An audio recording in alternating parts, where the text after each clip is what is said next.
আপনি ঘোষণা দিয়েছেন যে ইলেকশন করবেন দক্ষিণ সিটি কর্পোরেশনে, সেই বিষয়ে আপনার অবস্থানটা কি আসলে? হিসাবে আমি একটু অ্যাড করি, আমি একটু যুক্ত করে যেটা হলো আপনি ঘোষণা দিয়েছেন সামাজিক যোগাযোগ মাধ্যমে যে আপনি ইলেকশন করবেন এবং সেই সাথে আপনি একটা মন্ত্রণালয়ের দায়িত্বে আছেন, প্রতিমন্ত্রী হিসেবে দায়িত্বে আছেন।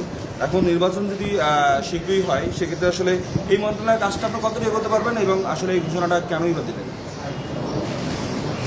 আচ্ছা, প্রথমে আসি যে ঘোষণার যে বিষয়টি হচ্ছে সিটি কর্পোরেশন ইলেকশন আমি একবার করেছি, আপনারা নিশ্চয়ই মনে থাকবে যদি আপনারা ভুলে গিয়ে থাকেন। 2020 সালের 2 ফেব্রুয়ারি সিটি ইলেকশনে আমি অংশগ্রহণ করেছিলাম। ঢাকা শহরের নাগরিক সমস্যা নিয়ে আজকে থেকে না, দীর্ঘদিন যাবৎ আমি কাজ করে আসছি এবং পার্টির বিভিন্ন ফোরামেও নাগরিক সমস্যা সংক্রান্ত যে কোনো প্রোগ্রামে আমি সবসময় যুক্ত থাকতাম। ঢাকা দক্ষিণের পক্ষ থেকে, ঢাকা উত্তর থেকে জনাব তাবিত আওয়াল ইমিডিয়েট পাস্ট ক্যান্ডিডেট হিসেবে আমরা কাজ করেছি। আমি যেটা সামাজিক মাধ্যমে বলেছি সেটা আমার ব্যক্তিগত অভিপ্রায়, তবে আপনাদের একটা জিনিস মাথায় রাখতে হবে, যেটা অবশ্যই সামাজিক মাধ্যমে হয়তো পুরাটা এইভাবে লেখা যায় না, তার আগে পরে কিন্তু অনেকগুলা কথা রয়েছে।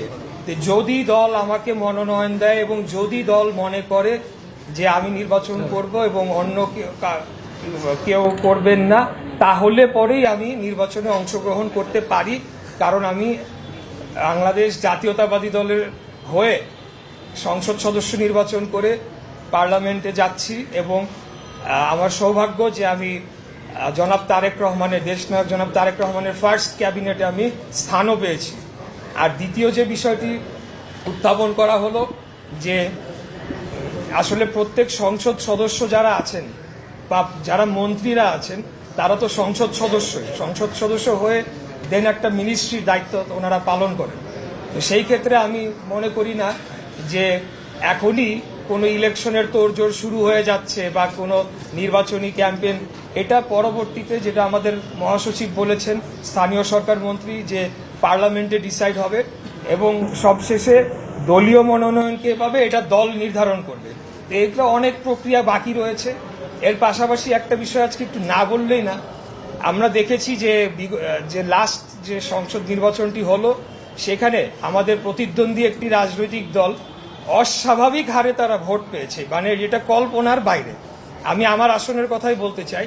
1996 সালে সেখানে জামায়াতে ইসলামীর সর্বোচ্চ ভোট তাদের জীবনে 3000 ভোট পেয়েছিল এবং সেখানে হাত পাখা তারা পেয়েছিলেন 6000। তো আমরা এই ভোটার লিস্টটার ব্যাপারে আমার মনে হয় যে আমি সরকারের কাছে এই ব্যাপারে জানাবো, যে এটাকে আবার ভেরিফিকেশন করা উচিত যে ভোটাররা কারা এবং ভোটার লিস্টটা সঠিকভাবে সম্পন্ন হয়েছে কিনা, যারা এখানকার বাসিন্দা তারাই হয়েছে কিনা বা কোনো ডুপ্লিকেসি হচ্ছে কিনা অন্য কোনো এলাকার সাথে। কারণ এই বিষয়টা আসলে বোধগম্য নয়, বিশ্বাসযোগ্যও নয় এবং বিশেষ করে 4 এবং 5-এ আমি মনে করি যে এখানে অন্তর্বর্তীকালীন সরকারের কেউ হয়তোবা আমাদের প্রতিদ্বন্দ্বী দলের প্রার্থীদেরকে জেতানোর জন্য স্পষ্ট সাহায্য করেছে বলে আমরা বিশ্বাস করি। আমাদের কাছে সেই ধরনের কিছু অভিযোগ সেই দিনই এসেছে এবং তার আগে পরেও আমরা কিছু অভিযোগ পেয়েছি। তো বিষয়টি হচ্ছে যে এই ভোটার লিস্ট কারেকশন করা, এগুলা তারপরে সেনা নির্বাচনের প্রশ্নটি আসতে হবে আর কি।